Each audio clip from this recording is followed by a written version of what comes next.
नमस्कार. आज मांडवगण फराटा येथे आपण अशा व्यक्तीस भेटणार आहोत की ज्यांच्या आजोबापासून सर्वत्र समाजामध्ये सामाजिक कार्यात आघाडी आहे आणि खूप काही महत्त्वाचे निर्णय हे त्यांच्या आजोबाच्या काळामध्ये झालेले आहेत. विकासाचे पर्व त्यांचे कौतुक करण्यासारखे आहे. सध्या यांना चुकून एका व्यक्तीच्या खात्यावरील 5 लाख रुपये हे आलेले होते आणि ते त्यांनी इमानदारीने आजच्याही काळात माणुसकी आहे या दृष्टीने व त्यांच्या आजोबांचे म्हणजेच मल्हारराव फराटे आबा यांचे संस्कार त्यांच्यावरती आजही आहेत.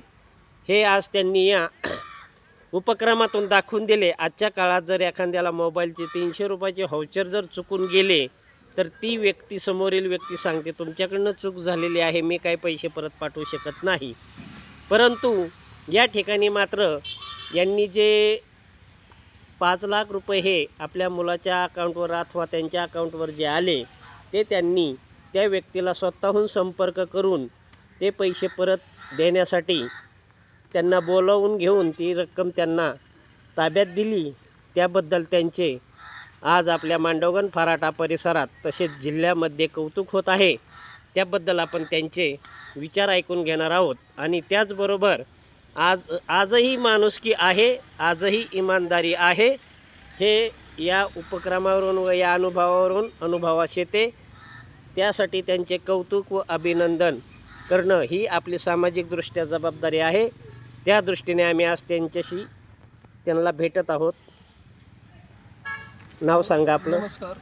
मी विजय शहाजी फराटे. माझा मुलगा अद्वैत विजय फराटे वागीश्वर विद्याधाम प्रशालेचा एक विद्यार्थी आहे. इयत्ता 6वीमध्ये तो शिकत आहे. शाळेच्या ह्याच्यातून माध्यमातून त्याचं खातं ओपन करण्यात आलं होतं बँक ऑफ बडोदा या शाखेमध्ये मांडवगण फराटे. शुक्रवारी 26/12/2025 रोजी सायंकाळी 5:30 वाजता मला अद्वैत फराटेच्या खात्यावर 5 लाख रुपये जमा झाल्याचा मला मॅसेज आला. त्यानंतर संबंधित मॅसेजची मी खात्री केली आणि ज्यावेळेस मला 5:30 वाजता मॅसेज आला तोपर्यंत बँक बंद झाली होती. त्यामुळे मला पुढील काही चौकशी करता आली नाही. नंतर मी शनिवार आणि रविवार गेल्यानंतर 2 दिवस बँकेला सुट्टी असल्यामुळे मी सोमवारी बँकेत गेलो आणि सोमवारी बँकेत गेल्यावर तिथे सगळी माहिती घेतली. तिथं खात्री केली की बाबा हे पैसे कन्फर्म आहेत, फक्त ते संबंधित माणसाचं मला डिटेल तिथे मिळू शकले नाही. मग मी माझ्या मुलाच्या खात्याची सगळे डिटेल्स घेऊन घरी गेलो. त्यावेळेस मला आमचे मित्र संपतबाबू फराटे यांचा फोन आला आणि त्यांनी कल्पना दिली की बा आपल्याच घरातील पाहुण्याचे ते पैसे आलेले आहेत. त्यांच्याकडून संबंधित सगळी माहिती मी घेतली. त्यांचे फोन नंबर, त्यांचे बँक डिटेल्स सगळे घेतले आणि त्यांना मी फोन केला आणि त्यांना सगळी माहिती दिली. त्यांना खात्री दिली की तुमचे पैसे कुठेही जाणार नाही, तुम्ही कधी या ना आपले पैशाचं आमच्याकडून ते ट्रान्सफर करून घ्या. कारण त्यांच्याकडून जे चुकून आलेले पैसे आहेत त्यांना बोलायचं कारण एवढंच होतं की बाबा चुकून आलेले पैसे जर उद्या परत आमच्याकडून पण एखादा आकडा चुकून नये, परत काही घोटाळा होऊ नये म्हणून त्यांना स्वतःला मी खात्री दिली आणि त्यांना इथं बोलून घेतलं आणि सगळे चलन वगैरे सगळे त्यांच्याकडूनच बोलून घेतलं आणि ते पैसे परत त्यांच्या आहे त्याच खात्यावर परत रिटर्न पाठवायची व्यवस्था केली. आणि खूप समाधान वाटलं की बाबा संबंधित त्याच माणसाला आपण पैसे पाठवणं आपल्याला शक्य झालं. आमचे सगळे घरातले जे थोर मोठे जे माणसं आहेत त्या सर्वांचे जे मार्गदर्शन मला सतत मिळत असतं आणि ज्या घरात मी घडत असतो, ज्या परिवारात, ज्या गावचं मुळात आमचा सगळ्या गावचा व्यवस्थाच खूप छान आहे. सगळ्या गावातली माणसं आमची खूप छान आहेत आणि अशा पद्धतीने आमच्या गावात एखादी गोष्ट घडल्यानंतर मला सुद्धा खूप छान वाटतं की आपल्या गावचं सांगायला, आपल्या गावातल्या लोकांचं सांगायला आणि आमच्या घराचं सुद्धा सांगायला.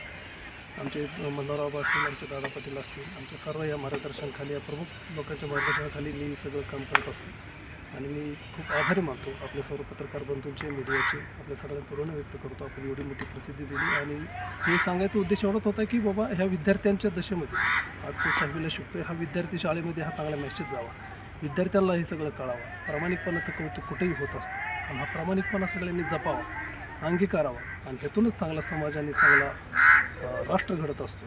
एवढंच माझी या ठिकाणी इच्छा होती आणि ती बऱ्यापैकी पूर्ण झाली. त्याबद्दल धन्यवाद.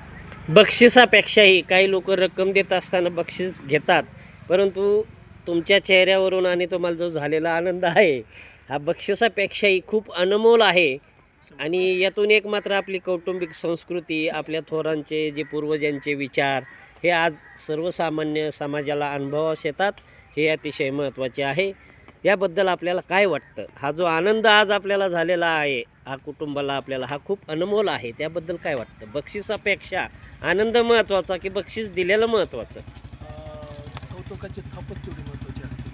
कारण माणसाला बक्षीस किती महत्त्वाचं असतं किंवा काय असतं तरी शेवटीचं ज्या गोष्टीचं आपल्याला प्रामाणिक कौतुक असतात त्याच्यापेक्षा मोठे ह्या जगात काहीच नसतं. कारण ज्याच्यासाठी आपण एवढं सगळं कष्ट घेत असतो, पिढ्यानपिढ्या माणसं संघर्ष करत असतात आणि कुठेतरी त्यांना एक समाधान वाटत असतं की बा आपल्याला कोणतरी थाप मारावा, आपली शब्बासकीत थाप द्यावा, आपल्याला कोणतरी कौतुक करावं. आणि योगायोगाने मग आमच्या मुलाला ती संधी मिळाली आणि त्यालासुद्धा मी त्याचंसुद्धा अभिनंदन करतो. त्यांनीसुद्धा तीच इच्छा व्यक्त केली की बाबा आपले ज्याचे पैसे आहेत त्याला ते माघारी दिले पाहिजेत आणि हेच मी जिंकल्यासारखं आहे. आणि बस एवढीच माझी इच्छा त्यांनी पूर्ण केली. मी त्याचंसुद्धा मनापासून आभार आहे. खूप छान प्रतिक्रिया दिली आपण. आणि आपल्याकडे सध्या जो आपल्याला शुभेच्छाचा व अभिनंदनाचा जो वर्षाव होत आहे, त्या वर्षावामध्ये व अभिनंदनामध्ये व शाबासकीमध्ये आम्हीसुद्धा सामील आहोत. आणि आमच्याही वतीने सर्वसामान्य समाजातील सर्व कोणीही व्यक्ती असो त्यांना आम्ही हा एक संदेश देऊ की आजही माणुसकी आहे, आजही इमानदारी ही नक्कीच आहे. हे आपण फराटे कुटुंबीय यांच्याकडनं शिकावयास काही हरकत नाही. त्यांच्या ज्या विद्यार्थ्याला आलेली रक्कम ही अतिशय मोठी असतानाही त्यामध्ये त्यांनी कोणतीही लालूच न दाखवता आज इमानदारीने व विश्वासाने त्या व्यक्तीला परत दिली. हा सर्व समाजाच्या दृष्टीने नक्कीच अभिनंदनाचा व अभिमानाचा, स्वाभिमानाचा सर्वच गुण संपन्न असा हा व्यक्तिमत्वाचा विषय आहे. त्यामुळे आपल्याला आज यांच्याशी भेटून आणि मांडवगण फराटा हे नक्कीच सर्व उपक्रमामध्ये आघाडीवर असते, त्यामध्ये ही एक भर पडली आणि फराटे कुटुंबियांचं नक्कीच कौतुक करण्यासारखं आहे.